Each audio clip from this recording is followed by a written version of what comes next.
मेरा नाम काव्य है और मेरे माँ बाप का देहांत बचपन में ही हो गया था और मुझे मेरी मासी ने पाल पोस कर बड़ा किया था। मासी का नाम सविता था। वो मुझे अपने सगे बच्चों से ज्यादा प्यार करती थी। मासी के रूप में मैंने अपनी माँ को देखा था।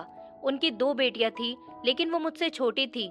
उन्होंने मुझे पढ़ाया लिखाया और यहाँ तक कि अपनी प्रॉपर्टी का एक हिस्सा मेरे नाम भी कर दिया। उन्होंने मुझे कभी मेरे माँ बाप की कमी महसूस नहीं होने दी। मुझे मेरी पूरी दुनिया मेरी मासी ही लगती थी और मेरे हर दिन की सुबह मासी के मुस्कुराते हुए चेहरे को देखकर होती थी और हर रात उनके मुस्कुराते हुए चेहरे को देखते हुए खत्म होती थी। मैंने कभी भी अपने आप को अकेला या अनाथ नहीं समझा, क्योंकि उन्होंने मुझे कभी इस बात का एहसास ही नहीं होने दिया। उन्होंने मेरी हर छोटी बड़ी ख्वाहिश को पूरा किया। उन्होंने मेरी अच्छी परवरिश के साथ साथ मेरी पढ़ाई भी पूरी करवाई। एक दिन मैं मासी के पास बैठी थी और वो मेरे बाल बना रही थी, जब उन्होंने बहुत प्यार से मुझसे बात करना शुरू किया। काव्य बेटी, तुम मेरी सगी बेटियों से बढ़कर हो। मैंने कभी तुम्हें अनाथ होने का एहसास नहीं होने दिया। मेरी हमेशा से बस एक ही कोशिश थी कि मैं तुम्हारी हर ख्वाहिश को पूरा करूं और तुम्हें कभी एहसास नहीं होने दूं कि तुम अनाथ हो। उनकी आंखों में ममता मुझे साफ दिखाई दे रही थी। उनका वो प्यार से मेरे सर पर हाथ फेरना मुझे एक अजीब सा सुकून दे रहा था। मुझे पता था कि वो मेरे बारे में जो भी सोचेंगे अच्छा ही सोचेंगी और जो भी करेंगी अच्छा ही करेंगी। और मैंने जवाब दिया कि हाँ मासी, आपने मुझे एक माँ का प्यार दिया है। मैं आपका ये प्यार और ये एहसान कभी नहीं भूल सकती। मैंने उनके हाथ को पकड़ते हुए उनकी तरफ देखा।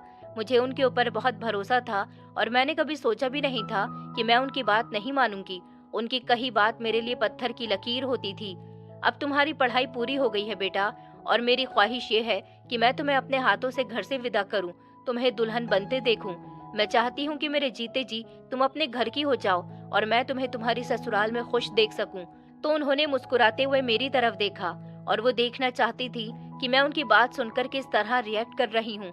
मैंने अपना सर झुकाया और कहा, मासी, आप मेरे लिए जो भी सोचेंगी अच्छा ही सोचेंगी। आप जो भी फैसला करती हैं मैं उसी में राजी हूँ। मैंने उन्हें जवाब दिया। मुझे उनके ऊपर बहुत भरोसा था, क्योंकि उन्होंने मेरी परवरिश की थी। वो कभी मेरे लिए कुछ गलत नहीं सोचेंगी और वो मेरे लिए एक अच्छा लड़का ही ढूंढेंगी। मुझे पता था मेरी बेटी कभी मेरी बात नहीं टालेगी। मैं कल ही रिश्ते वाली से बात करती हूँ ताकि वो तुम्हारे लिए एक अच्छा सा रिश्ता ढूंढ सके। उन्होंने मेरे सर पर प्यार से हाथ फेरते हुए कहा और फिर वो अपने कामों में लग गईं। मैं ये सब सोच सोच कर थोड़ा खुश भी हो रही थी और थोड़ा घबरा भी रही थी कि पता नहीं मेरी जिंदगी में आगे क्या होगा। कुछ दिन के बाद ही रिश्ते वाली औरत मासी के पास आई थी। मैं उस वक्त किचन में चाय बना रही थी, लेकिन उनकी आवाजें मुझे साफ सुनाई दे रही थी। मैंने चूहे की आंख थोड़ी हल्की की और अपना ध्यान उनकी बातों में लगा लिया। लड़का बहुत खूबसूरत, लंबा चौड़ा, पढ़ा लिखा और बहुत ही अच्छे परिवार से है और कमाता भी बहुत अच्छा है। इनका अपना खुद का घर यहीं पर है, मगर लड़का बाहर काम करता है और उसकी माँ बहुत ही सीधी और शरीफ औरत है। वो लोग बस एक खूबसूरत और अच्छी लड़की की तलाश में है जो उनके घर को संभाल सके। उस रिश्ते वाले ने उस लड़के की बहुत ही तारीफ की। अच्छा, अगर ऐसा है तो लो मुझे उस लड़के की फोटो दिखाओ, और लड़के का नाम क्या है, वो लोग क्या करते हैं। मासी की आवाज में खुशी के साथ साथ थोड़ी बेचैनी भी थी। वो उस औरत से हर छोटी से छोटी बात पूछ रही थी। मेरी मासी किसी भी बात में जल्दबाजी करने वाली औरत नहीं थी। उस औरत ने बताया कि लड़के का नाम महेश है। फोटो देखिए, फिर आपको खुद विश्वास हो जाएगा कि मैंने आपसे कुछ झूठ नहीं बोला। वो लोग बहुत खानदानी है। महेश का एक बड़ा भाई भी है, लेकिन वो लोग अलग रहते हैं। घर में बस सास और एक नंद है। महेश की कमाई बहुत अच्छी है और वो तो अपनी पत्नी को भी अपने साथ बाहर ही रखेगा। और उस औरत ने बहुत ही खुश होते हुए मासी को तस्वीर दिखाई। उन्होंने फोटो देखी और मुझे आवाज दी, काव्या बेटा, जरा इधर आओ। मैं चाय की ट्रे लेकर हॉल में आई। मेरा दिल बहुत जोर से धड़क रहा था और मैंने चाय की ट्रे को टेबल पर रखा और उनके पास जाकर खड़ी हो गई। उन्होंने मुझे वो फोटो दिखाई और कहा कि ये फोटो देखो जरा, क्या तुम्हें ये लड़का पसंद है। उन्होंने वो फोटो मेरे हाथ में दे दी और मेरी तरफ देखने लगी। उनकी आंखों में एक उम्मीद थी कि मैं हाँ कह दूंगी। मैंने फोटो देखा। उस फोटो में जो आदमी था वो सच में बहुत ही खूबसूरत था। मैंने सोचा कि अगर इतने अच्छे लड़के से मेरी शादी हो रही है तो फिर मैं क्यों ही मना करूंगी। और जैसा कि इस औरत ने बताया कि लड़का बाहर काम करता है और बहुत अच्छा कमाता है, देखने में भी बहुत अच्छा है, तो मुझे क्या ही ऐतराज होगा। मैंने मुस्कुराते हुए कहा कि अगर आपको ठीक लगता है तो मुझे कोई ऐतराज नहीं है। मैंने ये कहा और मैं अपने कमरे में आ गई थी। मेरा दिल जोर जोर से धड़क रहा था। वॉशरूम में गई और मैंने अपने गरम गरम गालों पर पानी डाला और फिर फेस वॉश किया। मुझे यकीन नहीं आ रहा था कि मेरी जिंदगी का इतना बड़ा फैसला इतनी आसानी से होने जा रहा था। मैं बहुत खुश हूँ। मेरी बेटी को रिश्ता पसंद आ गया और उसने हाँ भी कर दी है। तुम उन लोगों से बात करो और कहो कि हमें रिश्ता मंजूर है। लड़के वालों को हमारे घर बुला लो ताकि हम आमने सामने बैठकर बात कर सकें और शादी की डेट फिक्स कर सकें। मासी ने खुश होते हुए उस औरत से कहा। एक हफ्ते बाद महेश की बहन और माँ हमारे घर आईं। वो दोनों बहुत खुश थीं। महेश की माँ ने मुझे देखते ही अपने गले लगा लिया और रिश्ता पक्का करते हुए मुझे सोने की अंगूठी पहनाई। उन्होंने मासी से कहा कि हमें आपकी बेटी काव्या बहुत पसंद आई। मुझे अपने घर की बहू बनाना चाहती हैं, क्योंकि महेश बाहर काम करते थे और वो बस कुछ दिन के लिए ही यहाँ छुट्टी पर आए हुए थे। मासी ने उनकी बात को समझा और 2 महीने बाद की शादी की तारीख पक्की हो गई और इसी बीच मेरी और महेश की एंगेजमेंट हो गई। जबकि महेश इंडिया में नहीं था, लेकिन उसकी माँ ने मुझे अंगूठी पहना दी थी और फिर एंगेजमेंट के बाद कभी कभार मेरी महेश से बात हो जाती थी। जब पहली बार उनका फोन आया तो मेरे हाथ कांप रहे थे और मैंने घबराते हुए हेलो कहा। हेलो काव्या, कैसी हो तुम? मुझे यकीन नहीं हो रहा कि मेरी शादी तुम जैसे खूबसूरत लड़की से होने वाली है। उनकी आवाज़ बहुत भारी और दिल को छू लेने वाली थी। उसकी आवाज़ सुनकर मेरे दिल की धड़कनें तेज हो गईं। मैं ठीक हूँ। मेरे मुंह से बहुत मुश्किल से ये शब्द निकले थे। मुझे उनसे बात करते हुए बहुत शर्म आ रही थी। मैं बहुत खुश थी। माँ ने तुम्हारी फोटो भेजी थी। तुम सच में बहुत प्यारी हो। मैं बेसब्री से हमारी शादी का इंतजार कर रहा हूँ। बस कुछ दिन और, फिर मैं तुम्हारे पास होऊंगा। उन्होंने मुझसे बहुत ही प्यार से बात की थी और उनसे बात करके मुझे ऐसा लग रहा था जैसे मैंने उनसे पहली बार बात नहीं की है और मैं उन्हें बहुत पहले से जानती हूँ। उनसे बात करने के बाद मुझे अपनापन महसूस हुआ था और देखते ही देखते शादी का वक्त पास आ गया और शादी की तैयारी घर में जोरों शोरों से होने लगी। मासी ने मेरी शादी में किसी भी तरह की कोई कमी नहीं छोड़ी थी। आखिरकार शादी का दिन आ गया। महेश बारात लेकर आए। हमने 7 फेरे लिए और फिर हम दोनों हमेशा हमेशा के लिए एक दूसरे के हो गए। मुझे विदा करते हुए मेरी मासी ने मुझे बहुत प्यार किया और वो रोने लगी और फिर मैं विदा होकर महेश के साथ उनके घर आ गई थी। मेरी नंद और सास ने मेरा स्वागत किया और मेरी नंद ने मुझे मेरे कमरे तक छोड़ दिया। मैं दुल्हन बनी हुई बेड पर बैठी हुई थी और महेश के आने का इंतजार कर रही थी। मैं वहां बैठी हुई घबरा रही थी और वो इतना भारी लाल कलर का शादी का लहंगा पहने हुए। मैं थक गई थी, लेकिन महेश से मिलने की खुशी में मैं उस थकावट को भी भूल गई थी। इतनी ही देर में दरवाजा खुला और मेरी नंद अंदर आई। उसके हाथ में दूध का गिलास था। भाभी, माँ ने कहा है आप भूखी होंगी और थक गई होंगी, आप ये दूध पी लीजिए। मेरी नंद ने मुस्कुराते हुए मुझे दूध का गिलास दिया। मैंने उसकी तरफ देखा और कहा, लेकिन मुझे भूख नहीं है। मैंने उससे हिचकिचाते हुए मना करने की कोशिश की। मैं चाहती थी कि महेश आए तो मैं उनके साथ ही कुछ खाऊं पीऊं। नहीं भाभी, आप इसे पी लीजिए, वरना माँ नाराज होंगी और वो मुझे डांटेंगी अगर मैं दूध का गिलास ऐसे ही वापस लेकर गई तो। वैसे भी आप मुझे बहुत थकी हुई लग रही हैं, इसे पी लीजिए, आपको अच्छा लगेगा। उसने जबरदस्ती वो गिलास मेरे हाथ में दे दिया। उसने मुझसे ऐसे बार बार कहा तो मैं मना नहीं कर सकी। मैंने उसका दिल रखने के लिए वो दूध पी लिया। दूध का टेस्ट थोड़ा अजीब सा था, लेकिन मैं बहुत थक गई थी, इसलिए मैंने इस बात को इग्नोर किया। वो मेरे हाथ से गिलास लेकर रूम से बाहर चली गई।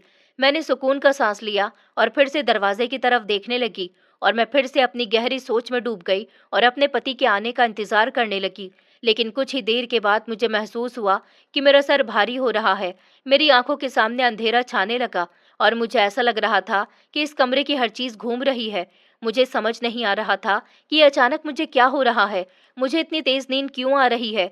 मेरा सर ऐसे क्यों घूम रहा है? मैंने अपना हाथ अपने सर पर रखा। मैंने खड़े होने की कोशिश की, लेकिन मेरा शरीर मेरे कंट्रोल से बाहर हो रहा था। पता नहीं कब और कैसे मुझे नींद आ गई थी। जब मेरी सुबह आंख खुली तो पूरे कमरे में सूरज की रोशनी फैली हुई थी और मेरे सर में भी अभी हल्का हल्का दर्द हो रहा था। मैंने हड़बड़ाकर इधर उधर देखा तो सब कुछ बिखरा हुआ था और उस कमरे में मेरे अलावा कोई भी नहीं था। मेरे दिल में एक सवाल आया कि महेश कहाँ है और रात भर कमरे में आए थे या नहीं। मैंने घबराहट में बेड से खड़े होते हुए खुद से सवाल किया। मैंने पहले जल्दी से वॉशरूम का दरवाजा खोलकर देखा, लेकिन वॉशरूम में भी कोई नहीं था। मैंने बाहर बालकनी में भी जाकर चेक किया, लेकिन उस कमरे में मेरे अलावा कोई और नहीं था। मैं जल्दी से फ्रेश हुई और रेडी होकर नीचे चली गई। नीचे हॉल में मेरी सास बैठी हुई नाश्ता कर रही थी। मुझे देखते ही उन्होंने अपने चेहरे पर मुस्कुराहट लाते हुए मुझसे कहा कि आओ बेटी, उठ गई तुम, कैसी तबीयत है तुम्हारी? उन्होंने मुझसे बहुत प्यार से पूछा, लेकिन उनकी आंखों में देखने से मुझे ऐसा लग रहा था जैसे वो मुझसे कुछ छुपा रही हैं। उन्होंने मुझे अपने पास कुर्सी पर बैठाया। हाँ माँ, मैं बिल्कुल ठीक हूँ, लेकिन महेश कहाँ है? मुझे वो कमरे में नजर ही नहीं आए। मैंने बेचैनी से उनके पास बैठते हुए पूछा। पता नहीं क्यों, मगर मेरा दिल थोड़ा डर रहा था। मेरी आवाज में खौफ था, जिसको मैं छुपाने की कोशिश कर रही थी, लेकिन मैं फिर भी नहीं छुपा सकी। बेटी, दरअसल महेश को इमरजेंसी में अपने काम पर वापस जाना पड़ा। वो तुम्हें सोता हुआ छोड़कर रातों रात एयरपोर्ट के लिए निकल गया। उसके बॉस का फोन आ गया था और उसे हर हाल में सुबह की फ्लाइट से अपने काम पर पहुंचना था।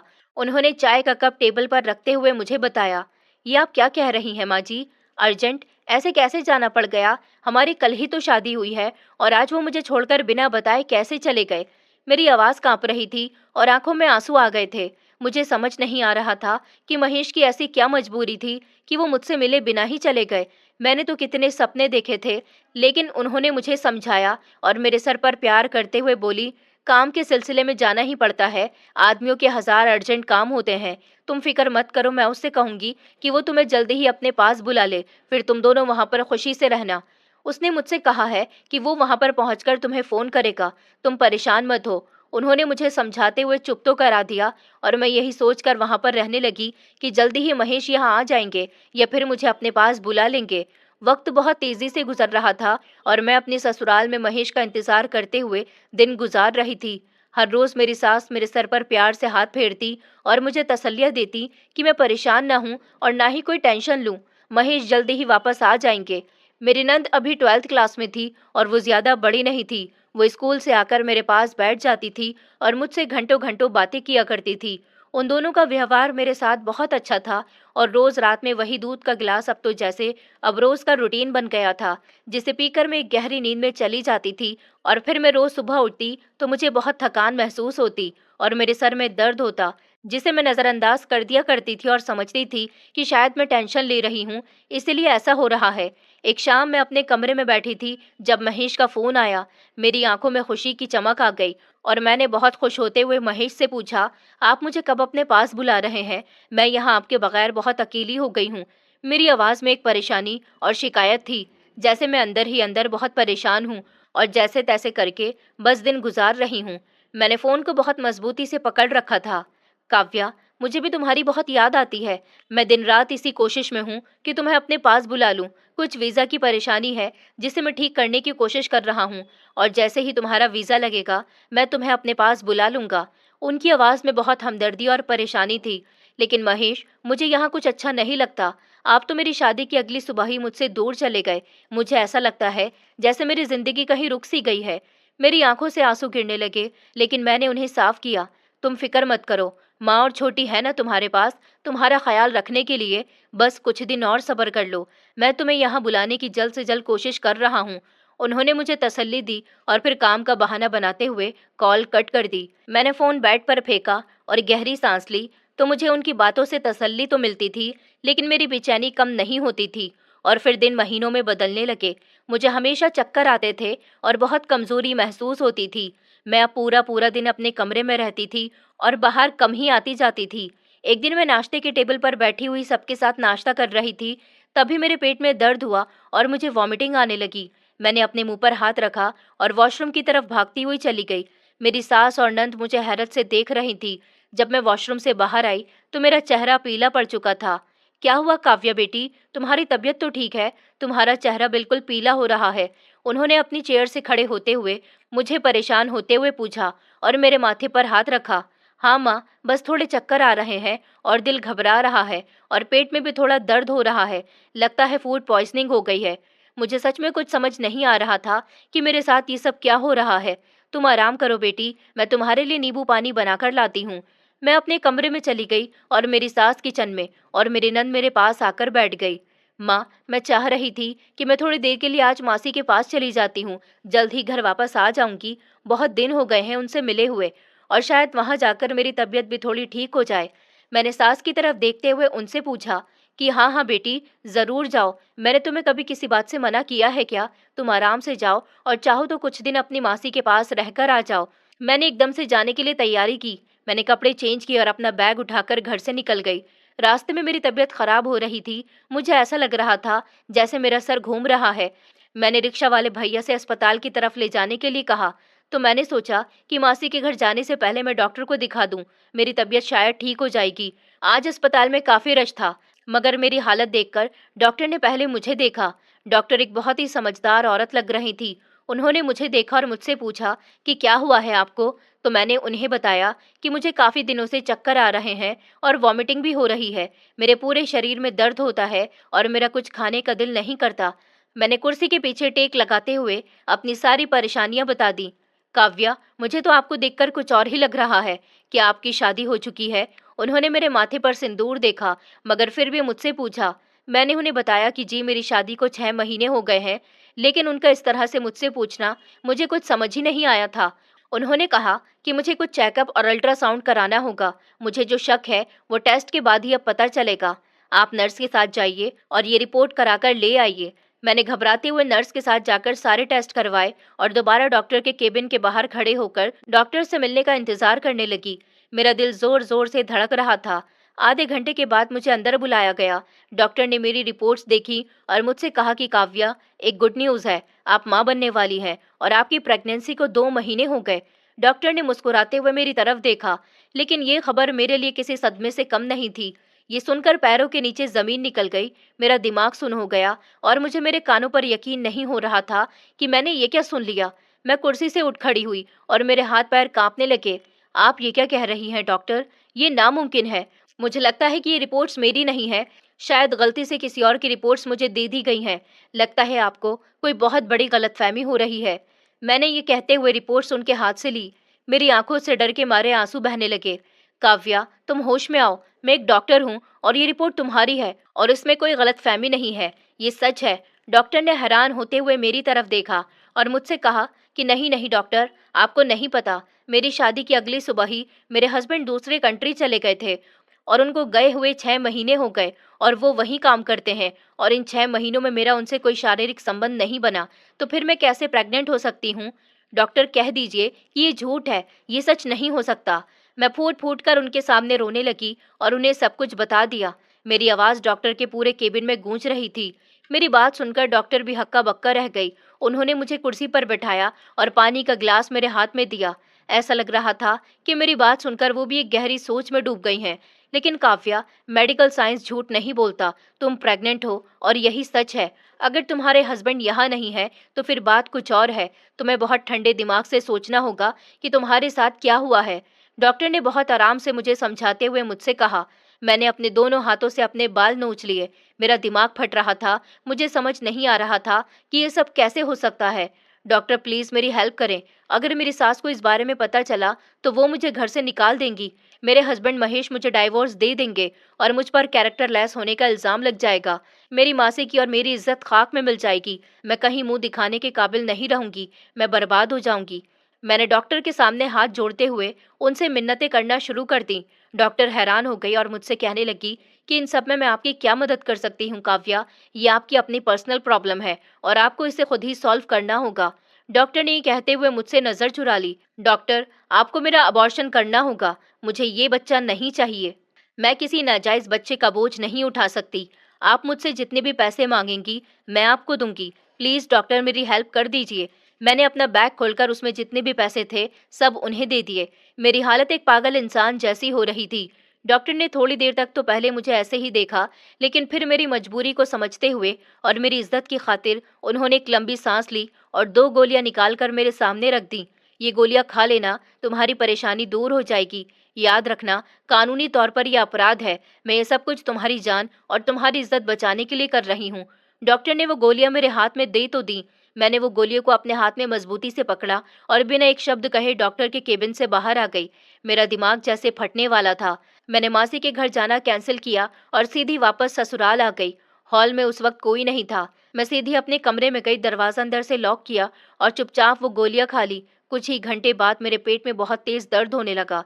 मुझे ऐसा लग रहा था जैसे मेरी जान निकल रही है। मैं वहीं बिस्तर पर बिखरती गई। मैंने अपनी आवाज को अपने हलक से बाहर नहीं निकलने दिया। मैंने अपना हाथ अपने मुंह पर रख लिया ताकि मेरी आवाज बाहर न जाए और कहीं कोई गलती से सुन न ले। ये दर्द मेरे शरीर के साथ साथ मेरी रूह को भी छलनी कर रहा था। मेरा मिसकैरेज हो गया था। मैंने बाथरूम में जाकर खुद को साफ किया। मेरी आंखों से आंसू रुकने का नाम नहीं ले रहे थे। मैंने एक ऐसे पाप की सजा काटी थी जो मैंने किया भी नहीं था। मैंने एक नन्ही सी जान को मारा था, और वो एक ऐसी नन्ही सी जान जिसके वजूद के बारे में मुझे खुद को नहीं पता था। थोड़ी देर बाद मेरी सास और नंद मेरे कमरे में आई, तो मैं वहीं अपने बेड पर लेटी थी। मेरी हालत बहुत खराब हो रही थी, लेकिन मैंने उनसे झूठ कहा कि मुझे मासी के घर जाने से पहले ही फीवर आ रहा था, इसलिए मैं रास्ते से ही वापस आ गई। उन्होंने मेरी बात पर यकीन कर लिया और मुझे दवाई देकर मुझसे कहा कि तुम आराम करो, और मुझे मेरे कमरे में लिटाकर खुद बाहर चली गईं। मेरे दिमाग में ही ये बात चल रही थी कि ये सब कैसे हो गया। मेरे हस्बैंड तो बाहर हैं, यहाँ से गए हुए उन्हें 6 महीने होने वाले हैं। मुझे अब ये टेंशन खाई जा रही थी कि रात के अंधेरे में मेरे साथ कौन ये गंदा खेल खेल रहा है। मुझे कुछ समझ नहीं आ रहा था कि मैं किससे बात करूं, किसको ये सब बताऊं। अगर मैंने किसी को बताया तो क्या कोई मेरी बात पर यकीन करेगा? मैं यही बात सोचती रही। पहले तो मिसकैरेज का सदमा मुझे अंदर से छलनी कर गया था। मैं घर में नॉर्मल रहने की कोशिश करती थी और पूरा दिन खुद को घर के कामों में बिजी रखती थी, लेकिन मैं अंदर ही अंदर घुलती जा रही थी। मेरे दिमाग में हर वक्त यही बात चलती रहती थी कि ये सब कैसे हो गया और मुझे कुछ याद क्यों नहीं है। सास और नंद की नज़रों से बचकर मैं रोती रहती थी। मुझे तन्हाई से डर लग रहा था और मैं अब हर पल डर के साए में जीने लगी। मेरा वो कमरा मुझे किसी कैद खाने की तरह लगता था। मैंने बहुत बार रात को दूध पीने से मना किया, जो मेरी नंद मेरे पास रोज रात को लेकर आती थी, लेकिन वो कोई ना कोई बहाना बनाकर मुझे जबरदस्ती वो दूध पिला ही देती थी। भाभी, आप आजकल बहुत कमजोर लग रही हैं। माँ ने आपके लिए हल्दी वाला दूध भेजा है, इसे पी लीजिए, आपका चेहरा भी पीला पड़ रहा है। वो वहीं खड़े होकर मुझे दूध का गिलास देने लगी, और उसके चेहरे को देखकर ऐसा लग रहा था जैसे कि वो मेरी बहुत फिक्र करती है और मेरे लिए थोड़ी परेशान है। मुझे भूख नहीं है और मेरा दिल भी घबरा रहा है। तुम ये दूध का गिलास वापस ले जाओ, मैंने चादर ओढ़ते हुए उससे कहा। मुझे इस दूध में से एक अजीब सी स्मेल आती थी और मैं उसको पीने से थोड़ा डरती थी। ऐसे कैसे वापस ले जाऊं?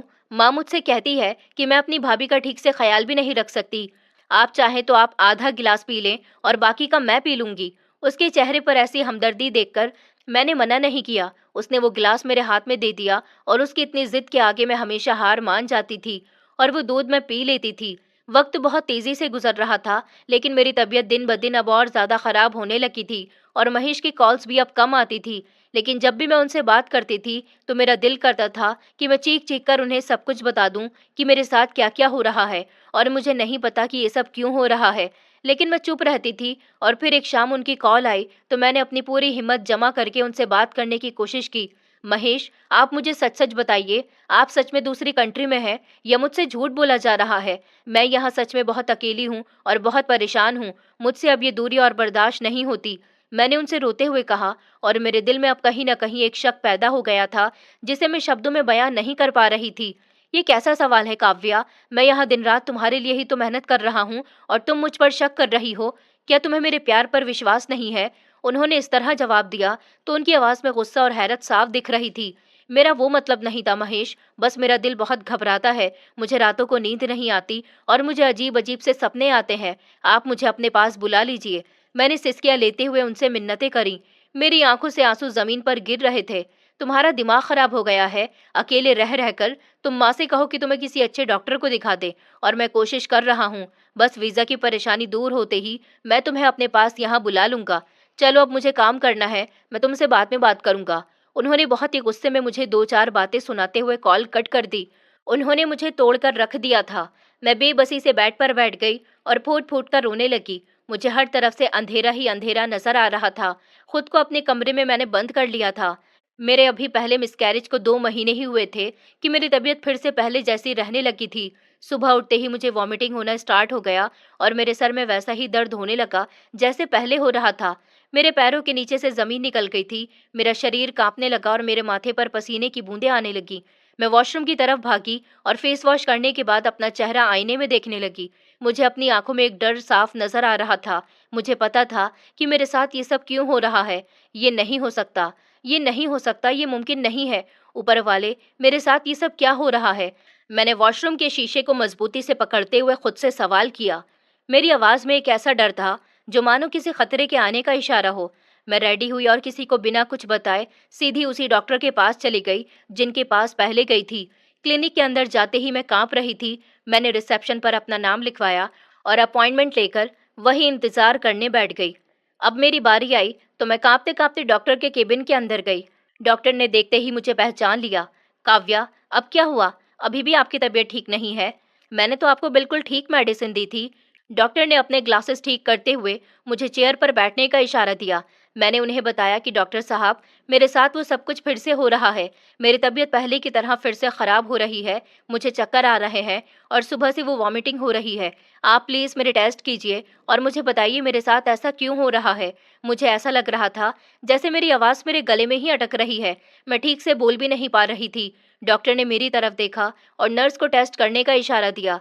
मैं एक बार फिर से इस मुश्किल दौर से गुजरने वाली थी। कुछ ही देर में रिपोर्ट्स डॉक्टर के सामने थी। डॉक्टर ने रिपोर्ट पढ़कर गुस्से में टेबल पर हाथ मारा। काव्या, तुम्हारा दिमाग तो ठीक है। अभी 2 महीने पहले तुम्हारा मिसकैरेज हुआ और अब आप फिर से प्रेग्नेंट है। आप ये अपने साथ क्या कर रही हैं? डॉक्टर ने रिपोर्ट्स को अपनी टेबल पर पटकते हुए मुझसे हजारों सवाल करने लगी। मेरे दिमाग की नसें फटने लगी और मैंने अपने दोनों हाथों से अपना चेहरा छुपा लिया और रोने लगी। मुझे कुछ नहीं पता डॉक्टर, मैं कुछ नहीं जानती। मैं बर्बाद हो गई हूँ। मेरी जिंदगी नरक से भी बदतर हो गई है। मैंने रोते हुए अपने बाल खींचना शुरू कर दिए। मेरी हालत ऐसी हो रही थी जैसे मैं कोई पागल औरत हूँ। देखिए काव्या, आप मुझे बिल्कुल सच बताइए कि आखिर बात क्या है। आपके हस्बैंड बाहर हैं तो ये सब कैसे हो रहा है? आप किससे मिल रही हैं? मुझे आपकी कोई बात समझ नहीं आ रही। डॉक्टर, मेरी मजबूरी है। दरअसल मेरे हस्बैंड अभी बच्चा प्लान नहीं करना चाहते और कुछ दिन के लिए इंडिया आए हुए थे और वो नहीं चाहते कि किसी को पता चले कि वो यहाँ हैं। मैंने बहुत मुश्किल से अपने आंसू साफ करते हुए डॉक्टर से झूठ बोल दिया। मुझे अपनी इज्जत बचाने के लिए उस वक्त यही कहानी सुनाना ठीक लगा, लेकिन आपने अपना पहला बच्चा भी खो दिया और फिर वही आपके हस्बैंड ऐसा क्यों कर रहे हैं? आपको पता है ये कितना बड़ा कानूनी अपराध है और आप अपने खुद के साथ भी गलत कर रही हैं। डॉक्टर अब मुझे समझाने की कोशिश करने लगी और उनके मुझे समझाने में गुस्सा नहीं बल्कि हमदर्दी थी।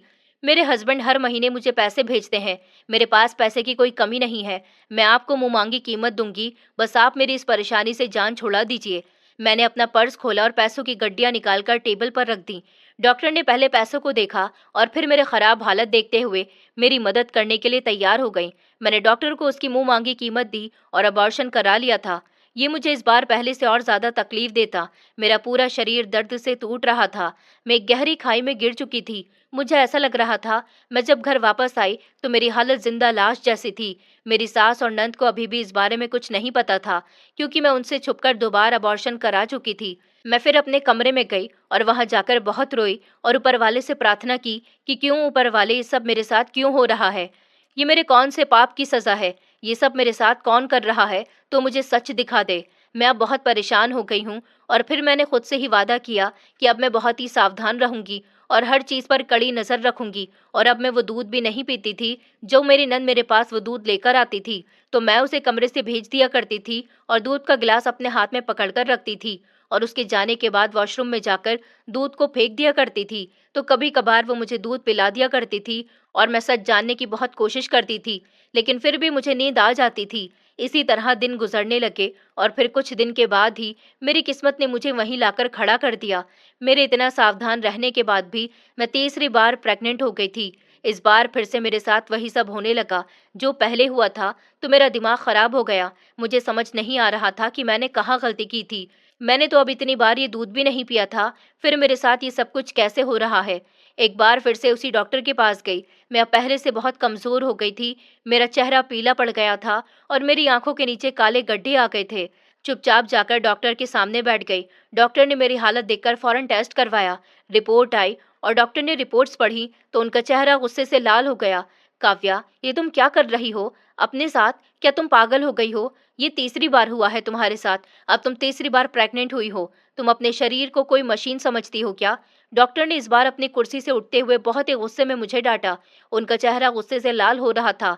डॉक्टर, आप मेरी बात सुनिए। आप प्लीज मेरी मजबूरी समझिए और प्लीज मुझे वो दवाई दे दीजिए। मैं आपको दुगने पैसे दूंगी। मेरी जिंदगी का सवाल है। मैंने कांपते हुए हाथों से पैसे निकालने की कोशिश की।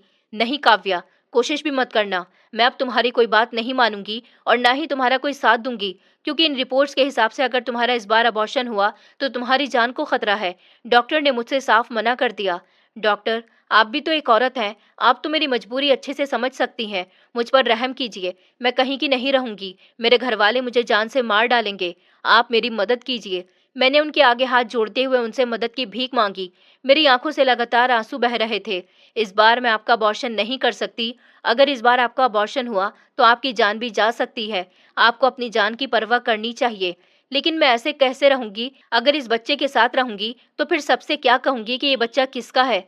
मैंने उन्हें समझाने की बहुत कोशिश की, मगर इस बार भी वो मेरी बात नहीं मान रही थी। उन्होंने मुझे साफ मना करते हुए बहुत समझाया कि मैं घर जाऊं और अपने घर वालों को सब कुछ सच सच बता दूं, अपने हस्बैंड को बुलाऊं। लेकिन मैं ऐसा नहीं कर सकती थी, क्योंकि मुझे खुद ही नहीं पता था कि मेरे साथ ऐसा क्यों हो रहा है और मैं सबसे क्या कहती। सब मुझे ही गलत समझते। इसीलिए मैंने चुप रहना ही ठीक समझा और डॉक्टर ने मुझसे कहा कि आप मेहरबानी करके यहाँ से चली जाइए। डॉक्टर ने क्लिनिक के गेट की तरफ इशारा करते हुए मुझे बाहर जाने का रास्ता दिखाया था। मैं क्लिनिक से बाहर निकली तो मुझे ऐसा लग रहा था जैसे कि मैं किसी खाई में गिर रही हूँ। मैं रोते हुए घर वापस जाने लगी। रोड पर गाड़ियां और चलते हुए लोग मुझे बहुत बुरे लग रहे थे। मेरा दिमाग खराब हो चुका था और मुझे नहीं पता था कि अब मैं क्या करूंगी। मैं यही सोचते सोचते घर के दरवाजे पर पहुंची तो मेरा दिल जोर जोर से धड़क रहा था। मैंने एक गहरी सांस ली और दरवाजा खोलकर अंदर चली गई। मैंने सोचा भी नहीं था कि आज मेरे सामने इस रात से पर्दा उठने वाला है। आज ऊपर वाले ने मेरी प्रार्थना सुन ली थी और आज मेरे सामने सब सच आने वाला था। मैं धीरे धीरे चलते हुए अंदर जा रही थी। मैं वैसे ही बहुत परेशान थी और डॉक्टर की बातें सुनने के बाद तो मेरी आखिरी उम्मीद भी टूट गई थी। पूरे घर में खामोशी छाई हुई थी और सास घर पर नहीं थी। शायद वो किसी काम से मार्केट गई थी। मैं सीधी अपने कमरे की तरफ जा रही थी तो हॉल में मेरी नंद किताबें फैलाई हुई साइड में गहरी नींद में सो रही थी। मैंने अपने आंसू साफ किए और बिखरी हुई किताबें ठीक से रखने लगी। मैंने जैसे ही सारी किताबें उठाकर उसके बैग में रखी तो उसके बैग के अंदर देखकर मैं हैरान रह गई। उसके बैग में एक बहुत ही महंगा फोन था। मेरी नंद अभी बहुत छोटी थी और स्कूल जाती थी, फिर भी उसके पास ये मोबाइल था और उसके बारे में घर में किसी को कुछ नहीं पता था कि उसके पास मोबाइल कहाँ से आया और उसके पास ये मोबाइल क्यों है और वो इतनी छोटी सी बच्ची इस मोबाइल का क्या ही करती होगी। मैंने परेशान होते हुए उस फोन को उसके बैग से बाहर निकाला। मैं वैसे ही उस टाइम बहुत ज्यादा परेशान थी, लेकिन फिर भी पता नहीं मैंने क्या सोचा, मैं उसका वो फोन चेक करने लगी। मैंने उस फोन को ऑन किया पर उस पर कोई पासवर्ड नहीं लगा हुआ था और मैंने जैसे ही फोन ओपन किया मैं सीधा व्हाट्सएप में चली गई। व्हाट्सएप ओपन किया और उसमें चैट देखी तो मेरे पैरों के नीचे से जमीन निकल गई और उसमें जो मैसेजेस थे वो किसी और के नहीं बल्कि मेरे अपने हस्बैंड महेश के नंबर से आए हुए थे। आज रात फिर आऊंगा। अपनी भाभी को याद से दूध में नींद की गोली डालकर दे देना। मुझे ज्यादा इंतजार मत करवाना। व्हाट्सएप की उस चैट को पढ़कर मुझे ऐसा लगा जैसे किसी ने मेरे सर पर जोर से हथौड़ा मार दिया हो और मेरी आंखों के सामने अंधेरा छाने लगा। मैंने फिर उस बैग को दोबारा से देखा तो बैग की एक साइड में छोटी सी शीशी रखी हुई थी जिसमें नींद की कुछ गोलियां साफ नजर आ रही थी। ये सब क्या है और इस घर में मेरे साथ कौन सा खेल खेला जा रहा है? मुझे कुछ समझ नहीं आ रहा था कि ये लोग मेरे साथ ऐसा क्यों कर रहे हैं। मैं गुस्से और सदमे से निढाल हो गई और मैंने जल्दी से वो फोन और वो शीशी बैग में वापस रख दी। वहां से उठकर मैंने अपने दिल ही दिल में सबको बहुत बुरा भला कहा था और मैंने अपनी प्लानिंग की थी कि मैं आज रात को दूध का गिलास नहीं पीऊंगी, चाहे कुछ भी हो जाए। रात हो चुकी थी, चारों तरफ अंधेरा छा गया था। घड़ी की रफ्तार बहुत तेज हो गई थी। वक्त बहुत तेजी से बीत रहा था और फिर रोज की तरह मेरी नंद हंसते हुए मेरे कमरे में आई और उसके हाथ में वही दूध का गिलास था। मुझसे मुस्कुराते हुए बोली, भाभी ये दूध पी लीजिए, आपकी तबीयत इन दिनों बहुत ज्यादा खराब है, दूध पीकर आपको अच्छा लगेगा। उसने बहुत मासूमियत से मुस्कुराते हुए दूध का गिलास मेरी तरफ बढ़ाया और मेरे बेड के पास खड़ी हो गई। हाँ मैं पी लेती हूँ, तुम इसे मेरी साइड टेबल पर रख दो, मुझे अभी तो बिल्कुल प्यास नहीं है। फिक्र मत करो, मैं थोड़ी देर में पी लूंगी, मैंने थोड़ा मुस्कुराते हुए उससे कहा और उसको कमरे से बाहर जाने का कह दिया। वो गिलास रखकर चुपचाप कमरे से बाहर चली गई। मैं बेड से जल्दी से उठी और मैंने उठकर सारा दूध वॉश बेसिन में बहा दिया और जल्दी से आकर खाली गिलास वहीं टेबल पर रख दिया और फिर मैं चादर ओढ़ कर लेट गई। सोने का ड्रामा करने लगी, मगर मेरे दिमाग में अभी वही बात चल रही थी कि ये लोग मेरे साथ ऐसा क्यों कर रहे हैं। मैंने इन लोगों का ऐसा क्या बिगाड़ा है जो इन्होंने मेरे साथ इतना गंदा खेल खेला है। मैं इन्हें कभी माफ नहीं करूंगी। लेकिन फिर मैं ये भी सोच रही थी कि महेश की ऐसी क्या मजबूरी होगी जो उन्होंने मेरे साथ ऐसा किया और उन्होंने मुझसे झूठ क्यों बोला कि वो बाहर गए हुए हैं। उन्हें मुझसे मिलना था तो वैसे भी आ सकते थे, उन्हें इतना बड़ा ड्रामा रचाने की क्या जरूरत थी। आज इस रात से पर्दा उठ जाएगा। कुछ घंटे बाद दरवाजा बहुत धीरे से खुला। किसी के दबे पैर चलने की आवाज सुनाई दी। सबसे बड़ा सदमा तो मुझे अब लगा जब कमरे में एक अनजान आदमी आया जिसको मैं जानती तक नहीं थी। ये एक सांवले रंग का आम से दिखने वाला आदमी था। हवस भरी नजरों से मेरी तरफ बढ़ रहा था। मैं बहुत घबरा गई। मैंने सोचा ये सब क्या हो रहा है और ये आदमी मेरे कमरे में क्या करने आया है। मुझे कुछ समझ नहीं आ रहा था और मेरा सारा डर एक पल में गुस्से में बदल गया। मैं तेजी से बिस्तर से उठी और उस आदमी को देखकर शोर मचाने लगी और जोर जोर से चीखने लगी कि तुम कौन हो और इस वक्त मेरे कमरे में क्या कर रहे हो? फौरन निकल जाओ यहाँ से। मैंने उस आदमी को मारने के लिए अपनी साइड टेबल पर रखा हुआ लैंप उठा लिया और अपनी पूरी ताकत से चीखी। मेरी जोरदार चीखें सुनकर वो आदमी घबराया और इस वक्त मेरी सास और नंद भागते हुए मेरे कमरे में आ गईं। उनके चेहरे पर डर और उनके पकड़े जाने का खौफ साफ नजर आ रहा था। मैंने उन्हें देखकर उनसे पूछा कि ये आदमी कौन है और ये इस टाइम यहाँ क्यों आया है? मुझे सब सच सच बताइए। मैंने रोते हुए सास की तरफ गुस्से से देखा और उनसे सवाल करने शुरू कर दिए। और इतना तो मैं जानती थी कि मेरी नंद को सब कुछ पता है, क्योंकि उसके मोबाइल पर मेरे हस्बैंड के नंबर से मैसेज आए हुए थे कि आज रात वो आएगा। मैं तो यही सोच रही थी कि शायद वो यहीं पर हैं और छुपकर मुझसे मिलने आते हैं, लेकिन ये तो कोई बिल्कुल ही अजनबी आदमी था जिसका महेश से दूर दूर तक कोई लेना देना नहीं था। तभी मेरी सास ने मेरे पास आकर मेरे मुंह पर हाथ रखा और मुझे चुप करवाया। काव्या बेटी, चुप हो जाओ, इतनी जोर जोर से मत चीखो, यही तुम्हारा पति है। सास ने मेरी तरफ देखते हुए बेबसी से वो सच मुझे बताया जिससे मैं अभी तक अनजान थी। ये आप क्या बकवास कर रही हैं माँ जी? मेरे होश उड़ गए कि मेरा पति तो महेश है, बहुत खूबसूरत है, जिसकी फोटो मैंने खुद अपनी आंखों से देखी थी। मैंने सास का हाथ झटकते हुए इस सच को मानने से इनकार कर दिया। मेरी सास ने एक लंबी और गहरी सांस ली। काव्या बेटी, मेरे दो बेटे हैं, महेश और रमेश। ये जो सामने खड़ा है महेश, ये बड़ा है और रमेश छोटा है। और फिर रोते हुए उन्होंने मुझे पूरी बात बताई। महेश सांवले रंग का और आम से शक्ल का था, लेकिन ये तुम्हें बहुत पसंद करता था, इसलिए तुम्हें कॉलेज से आते जाते बहुत बार देखा था और वो तुमसे शादी करना चाहता था। महेश ने अपनी माँ के साथ बोलते हुए कहा, माँ सच कह रही है, लेकिन रिश्ता तो आप लोगों ने अपने बड़े बेटे का नाम लेकर करा था और फोटो भी उसी की दिखाई थी और मेरी मासी ने भी उनकी फोटो को ही देखकर मेरे लिए उन्हें पसंद किया था। क्या वो भी आप लोगों के साथ मिली हुई थी? मैंने पागलों की तरह रोते हुए उनसे सवाल पूछा और अपना सर पकड़ लिया। लेकिन हम लोग तुम्हारी मासी के पास पहले महेश का रिश्ता लेकर ही आए थे, लेकिन तुम्हारी मासी ने उसका फोटो देखकर साफ मना कर दिया था कि तुम इस रिश्ते के लिए नहीं मानोगी और तुम्हें वो पसंद भी नहीं आएगा, क्योंकि तुम खुद इतने खूबसूरत हो। तुम कैसे किसी भी सांवले और आम से दिखने वाले लड़के से शादी कर लेती? मेरी सास ने रोते हुए मेरे पैरों में बैठने की कोशिश की। मैंने ये देखा तो मैं पीछे हट गई। इसलिए हमने रमेश का फोटो दिखाकर महेश का रिश्ता तुमसे किया। और सबसे बड़ी बात ये कि तुम्हारी मासी भी हमारे साथ मिली हुई थी और उन्होंने ही हमसे ये कहा था कि हम ये काम करें, हम रमेश का फोटो दिखाकर महेश का रिश्ता लेकर जाएं और महेश से ही तुम्हारी शादी करवा दें। उनकी वो बातें सुनने के बाद मुझे एक और झटका लगा। मासी मेरे साथ ऐसा कैसे कर सकती हैं, जिन्होंने मुझे हमेशा माँ बाप बनकर पाला और मैं उन पर कितना भरोसा करती थी। इन लोगों की इस घिनौनी साजिश की वजह से मेरा तो वजूद ही मिट गया था। मेरी शादी हुई, लेकिन मैं अपना पति किसी और को समझती थी, जबकि मेरा असली पति तो कोई और ही था, जो रात को चोरों की तरह मेरे पास आता था। मैंने अपने दो बच्चों को खुद मारा, जो कि जायज थे, नाजायज नहीं, और ये सब कुछ मुझसे एक बहुत बड़ी गलतफहमी की वजह से हुआ। आप लोगों ने मेरे साथ ऐसा जुल्म क्यों किया? क्या मैं कोई बेजान खिलौना थी? मैं जमीन पर घुटनों के बल बैठकर रोने लगी। मेरा दिल खून के आंसू रो रहा था। जोड़ी तो ऊपर से बनकर आती है ना। मैंने महेश को इसी शक्ल के साथ इसी ही खुशी खुशी अपना लेती, लेकिन मुझे इतना बड़ा धोखा क्यों दिया गया? मैंने महेश की तरफ देखते हुए चीख कर कहा, तुम सबको अंदाजा भी है कि मैंने क्या क्या सहा है। मैंने अपने हाथों से अपने बच्चों को मारा।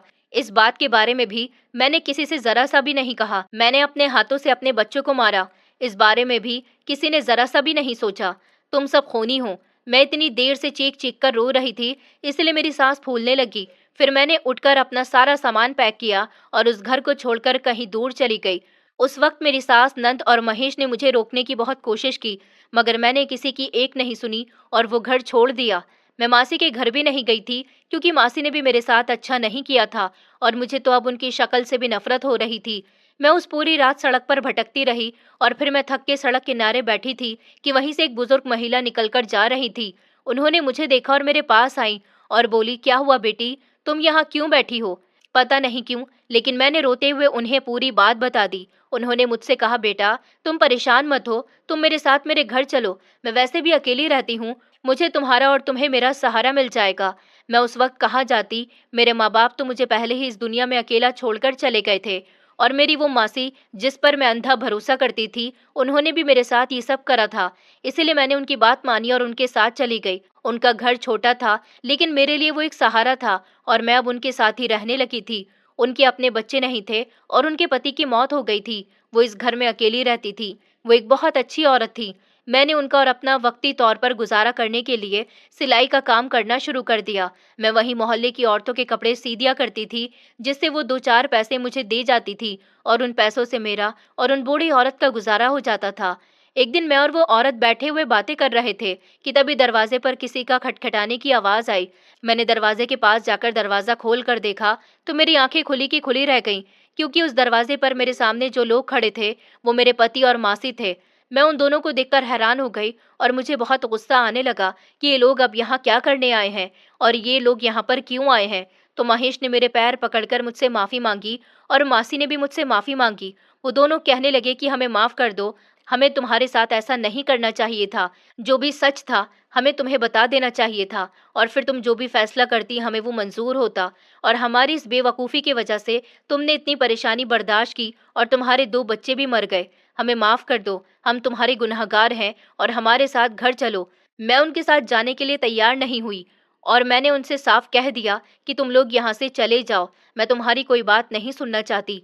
लेकिन उन लोगों ने मुझे बहुत मनाया, मुझसे बहुत माफ़िया मांगी और उन बूढ़ी औरत ने भी मुझे बहुत समझाया और कहा कि बेटा, आज की इस दुनिया में कोई औरत अकेले नहीं रह सकती।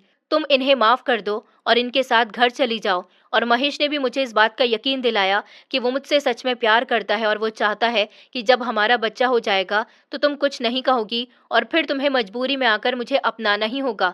लेकिन मैं नहीं जानता था कि तुम इतनी अच्छी हो कि अगर तुम्हें सच बताता तो तुम ऐसे ही मुझे अपना लेती। मुझे माफ कर दो, मैं तुम्हारे बिना नहीं रह सकता, मेरे साथ चलो। उसको माफी मांगता देख मेरा दिल पिघल गया और मैंने उसे माफ कर दिया और मैं उसके साथ वापस चली गई, क्योंकि वो सच में मुझे बहुत प्यार करता था और उसने ये सब कुछ सिर्फ मुझे अपनाने के लिए ही किया था। भले ही उसका तरीका गलत था, मगर नियत नहीं। दोस्तों, उम्मीद करती हूँ आपको हमारी कहानी पसंद आई होगी। कहानी पसंद आई है तो वीडियो को लाइक करें, चैनल पर नए हैं तो चैनल को सब्सक्राइब करें और हाँ, नोटिफिकेशन बेल को ज़रूर दबाएं ताकि अगली अपडेट सबसे पहले आपको मिले।